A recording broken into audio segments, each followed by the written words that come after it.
Focus groups found this video bleak, haphazard, and approximately 25 seconds too long. We begin today's show in Japan, where a new parliamentary inquiry has concluded last year's nuclear meltdown of the Fukushima Daiichi nuclear power plant could have been prevented. The investigating commission appointed by the Japanese Diet concluded, quote, it was a profoundly man-made disaster that could and should have been foreseen and prevented.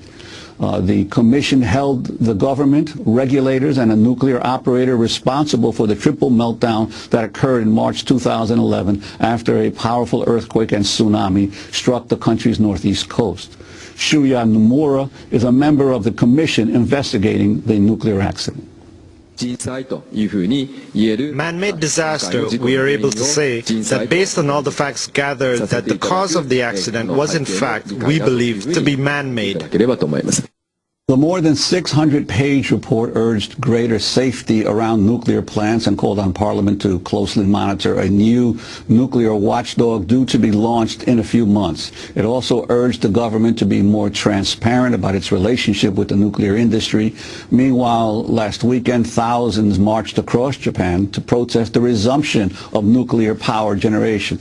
The country halted its nuclear production earlier this year for the first time since the 1970s, but resumed on Saturday by bringing one shuttered plant back online. This is protester Akiko Kondo. While saying they're going to restart, there continue to be various problems even with OE nuclear power plant. When I hear this, and under these circumstances, to have the plant running, all I can really say is that the government and all those involved really shock me. Well, for more, we're joined by Arnie Gundersen, a former nuclear power industry executive. He's the chief engineer at Fairewinds Associates and co-author of the Greenpeace report, Lessons from Fukushima. He often provides independent testimony on nuclear and radiation issues to the Nuclear Regulatory Commission and other government agencies. Arnie Gundersen, welcome to Democracy Now! Hi, thanks for having me. Well, your initial reaction to the report released by the Japanese Parliament? Well, you know, we can no longer call it the Fukushima Daiichi accident. An accident is when a bolt of lightning comes out of the blue and you have no idea what caused it. This report hit the nail on the head. This was man-made. The Japanese have known for at least 20 years, and perhaps a lot longer, that tsunamis of the size that could hit Fukushima Daiichi were in fact likely, and never did anything about it. There's a coziness between the regulator and the people that run the nuclear power plants, not just in Japan but worldwide. This report focused on that relationship between the regulator and the power plant owners in Japan. And one of the fascinating parts of the report is that it says that at least one of the reactors may not actually have been damaged by the tsunami, but actually by the earthquake itself that preceded the tsunami, which would at least suggest major structural flaws in the design of these reactors to withstand earthquakes. Yeah, there's actually some curious information on Fukushima Unit 1. That was the first one to fail. Interesting, too, that was built by an American company, General Electric, and an American architect engineer. So it's hard for the Japanese to blame themselves when this was an all-American design. Strange things happened before the tsunami hit on Fukushima Daiichi Unit 1. Also, though, there's some bulges in Fukushima Daiichi Unit 4. And those bulges are called something, a first mode Euler strut bulge, and they're definitely seismically induced. So I don't think the nuclear industry wants to acknowledge that their seismic codes may be faulty, but I think it's certainly likely, and I agree with the report. And what implications might this have for other nuclear plants here in the United States, for instance, who maybe have had a similar design to Unit 1 in Japan?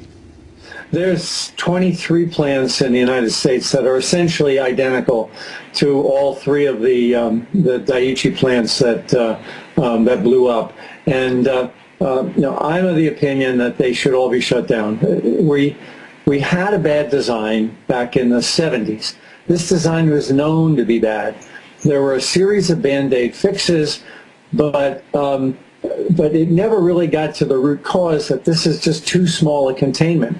It's interesting, 2 days after the accident, Nuclear Regulatory Commission key people were discussing it, and one of them blurted out, "These are the worst containments in the world." So if we know they're the worst containments in the world, why are those 23 plants still running in the United States? And where are some of those 23 plants in the U.S.? There's a few in the east, the Pilgrim, the Vermont Yankee, Oyster Creek. There's a bunch in Illinois, the Dresden plants right near Chicago and the Quad City plants. And there's also several in the southeast. So they're all essentially east of the Mississippi, but in near areas where there's high population densities. And the Parliament report was also deeply critical of the response to the disaster by the government and by TEPCO, the operator of the Daiichi reactors. Could you talk about that as well? Yeah, I was on CNN 3 days after the accident saying that this is as bad as Chernobyl. And the Japanese never made that acknowledgement for 8 weeks. And that affects emergency planning. They didn't move women and children out of the high radiation areas fast enough. They really didn't want to admit what independent observers knew was already occurring. And it's a separate catastrophe from the fact that they had ample warning that it could happen. And when you say you initially warned that it was as bad as Chernobyl, what is your assessment now with all the additional information that's come out as to the potential long-term impacts of what happened in Japan? If there's any luck here, it's that the wind was blowing offshore and about 80% of the radiation wound up in the Pacific.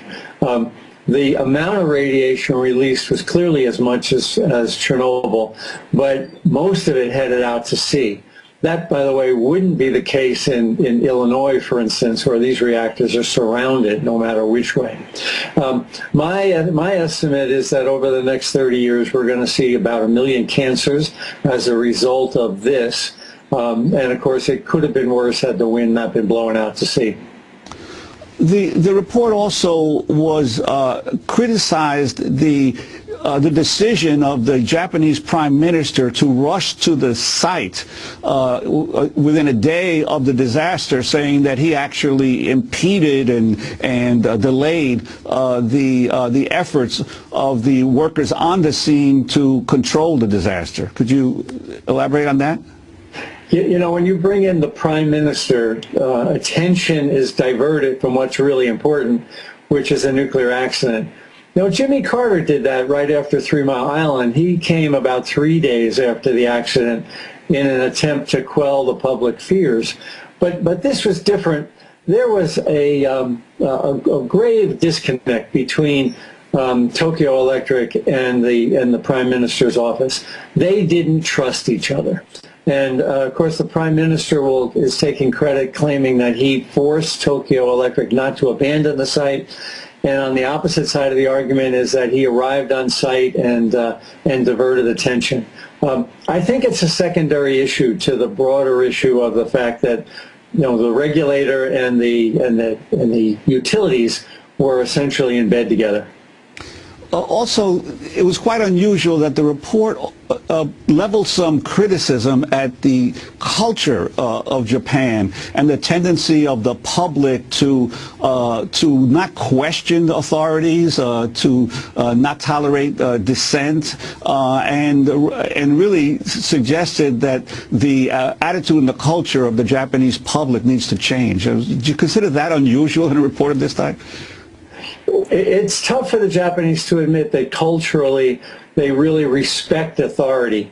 And I would agree that the report was right spot on that they need a more healthy dialogue back and forth.